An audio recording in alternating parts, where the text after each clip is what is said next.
I'm a 26-year-old female. I visited an emergency room late at night with my mother a month ago. She's fine now, but because of a hospital restriction and a lack of space, no visitors were allowed to stay with the patient unless they were small children. As I don't drive, I decided to book an Uber to take me home. In case you don't know, I suffer from severe anxiety, and I always feel comfortable with my fiancée in the car when I take an Uber. I later learned that my Uber driver was on the opposite side of the emergency entrance, since the roads in this specific hospital were a little confusing. It was quite late, and that particular neighborhood wasn't the safest at any time, so I was already on edge. Soon after making the reservation, a car arrives, weighs it down for me, and yells out a name that sounds remarkably similar to mine, but is plainly different when you hear it. So, I approached him and inquired as to whether he was my driver. I introduced myself, and for a brief moment he appeared a little nervous. Then, suddenly, and with confidence, he said, "I'm your driver," and he was insistent that I get in the car. I observed that his car's interior wasn't designed in the same way as a typical Uber. No water bottles, appropriate GPS setup, check-in code, etc. Additionally, he wasn't wearing a mask, which was at the time a requirement in my country for Uber drivers. He started yelling at me to get in the car as I approached him to check his license plates to see if they matched the ones listed on the app. Naturally, they didn't match, and as I was leaving, he was almost begging me to get in the car. He became angry when I refused. While my fiancée was on the phone with me the entire time and could hear everything, the kind of headphones I was wearing made it difficult to tell that I was on a call. He ended up driving off, and 5 minutes later, after some communication with my driver, we found each other. As soon as I got in the car, I almost started to cry, but my Uber driver was extremely kind and told me it was smart of me to double-check everything. Additionally, he called me and assured me that I was now safe. I thanked him sincerely and returned home without any further trouble. I gave him 5 stars right away.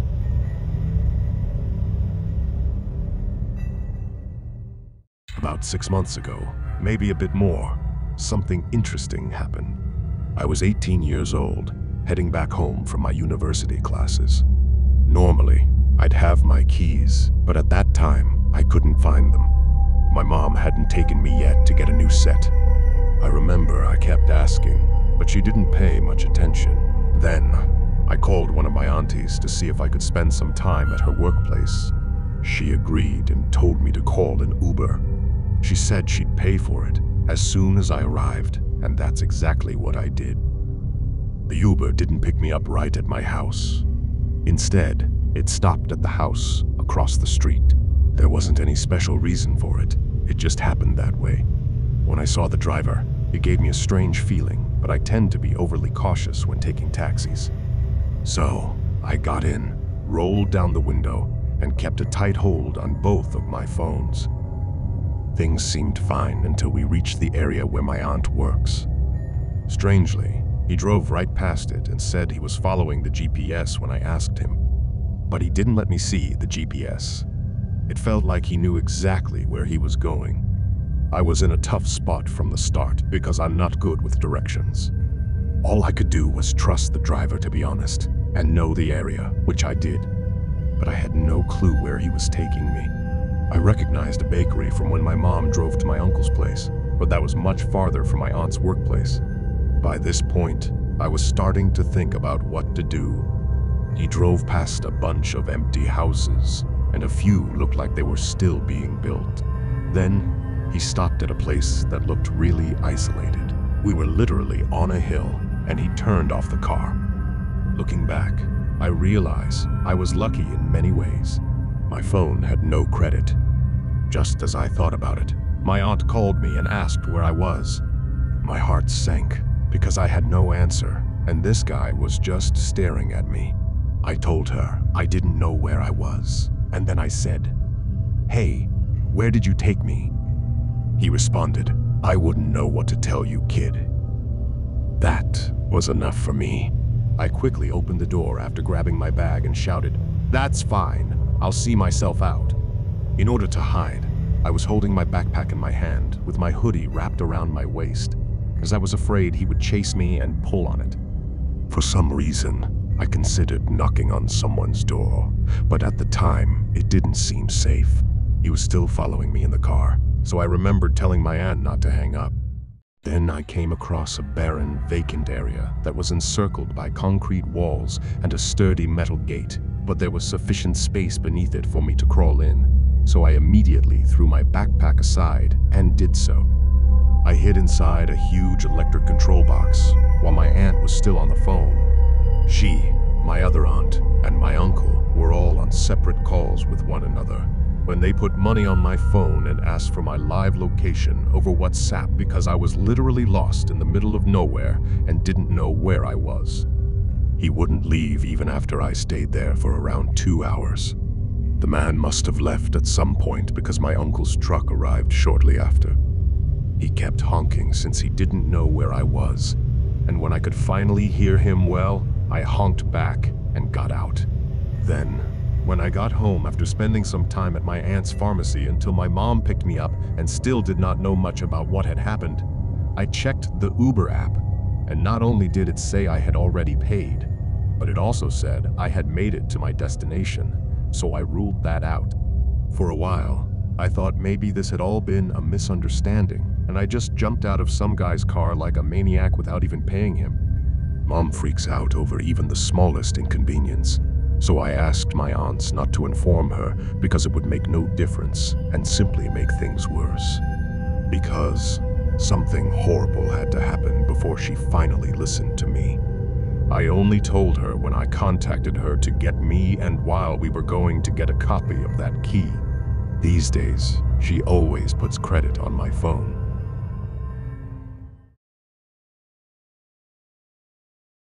I had a really long day at work, and I was very tired. I just wanted to go home, change into comfortable clothes, and relax on the couch. After finishing work, I used my phone to call for an Uber to take me home. The driver arrived in just a few minutes.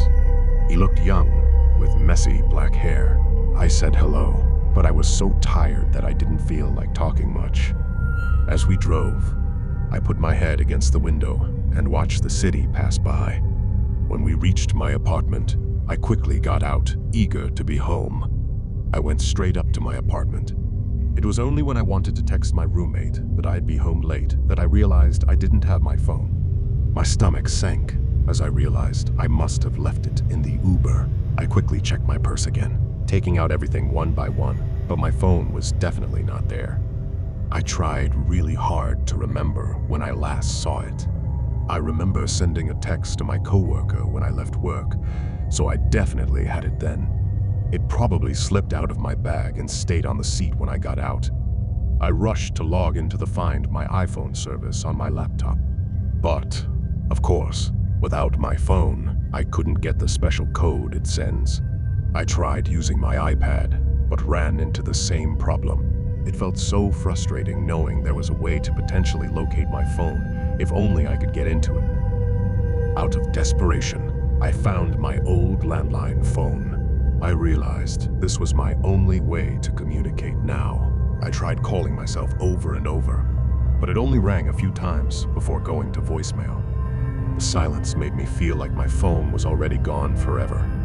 Starting to worry, I contacted Uber support to report my lost phone. After dealing with their frustrating automated system, I finally got through to an agent. I quickly explained the situation, asking them to help me reach the driver right away. The representative assured me in a calm tone that they would try getting in touch with the driver, but I'd have to be patient and wait for his response.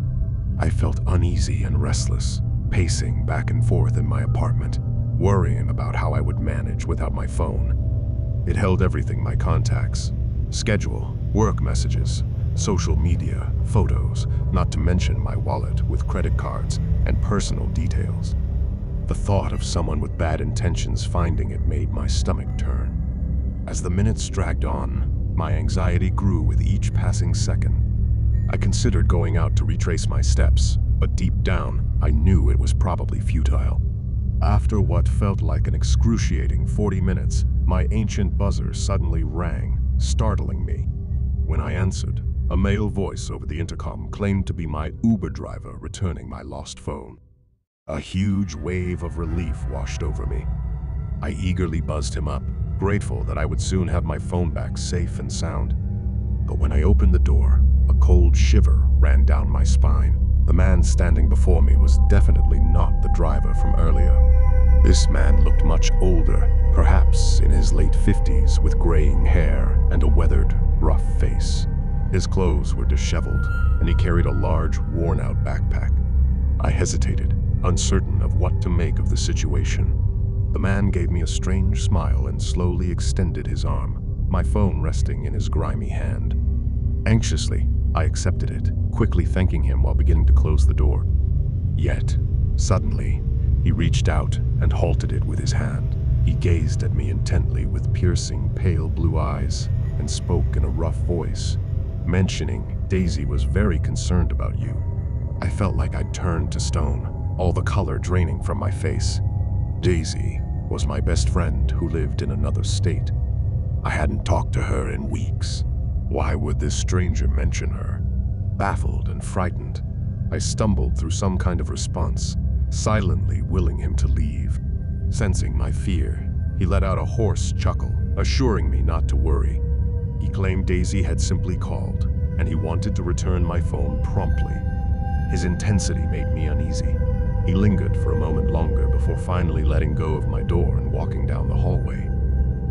Daisy hadn't picked up on any strange vibes from him during the call, but hearing him say her name when returning my phone sent shivers down my spine. I couldn't shake the memory of those penetrating eyes, boring into me as if they were trying to see into my soul. I decided to check the ride history in my Uber app to try and figure out what had happened. But strangely, there was no record anymore of my ride home. It had been completely erased. Now, I was really freaked out. Who was that man and how did he get my phone? Over the next couple of weeks, paranoia started to take over. I swore I spotted that man's face in crowds or passing cars. Daisy said she felt like someone was watching her apartment back home too. It got so bad that I couldn't sleep and jumped at every little sound. I know it didn't make sense. That was probably just spooked over nothing, but his eerie stare was burned into my mind. I finally decided to talk to a therapist, who helped me realize I had fixated on this as a way to avoid dealing with anxiety in other parts of my life. Slowly, I started feeling better. So one night, I was heading out of a bar and went to request an Uber. A car pulled up just minutes later and I jumped in, lost in thought. When I got out of my apartment, the driver called out to me. Forgetting something? In his hand was my phone, and on his face was a familiar, chilling smile. My blood ran cold once again seeing those intense eyes. He just said, "Be careful," and drove off into the night.